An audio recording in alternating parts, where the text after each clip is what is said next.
अमेरिकाले DB lottery programme बन्द गरेको छ। सो के कारणले चाहिँ बन्द भयो होला र अब खुल्छ कि खुल्दैन त लगायतका कुराहरूको बारेमा तपाईहरुलाई यो भिडियोमा जानकारी दिनेछु। सो केही समय अगाडि तपाईहरु सबैले एउटा घटना सुन्नुभएकै होला, जुन चाहिँ ब्राउन विश्वविद्यालयमा भएको गोलीकाण्डपछि अमेरिकी राष्ट्रपति डोनाल्ड ट्रम्पको निर्देशनमा गृहमन्त्री क्रिस्टी नोएमले डिबी लटरी प्रोग्राम अस्थायी रूपमा बन्द गर्ने घोषणा गरेको छ। र यो घटनाले चाहिँ किन बन्द भयो भन्दाखेरि ठ्याक्कै लिङ्क छ, डिबी लटरी प्रोग्रामसित नै लिङ्क छ यो घटनाको पनि।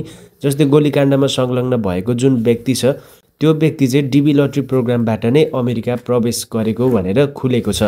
ती व्यक्ति 8 वर्ष अगाडि डिबी लटरी प्रोग्रामको मार्फतबाट अमेरिका आएको रहेछ भने अमेरिकाको ग्रीन कार्ड समेत पाएका रहेछन्।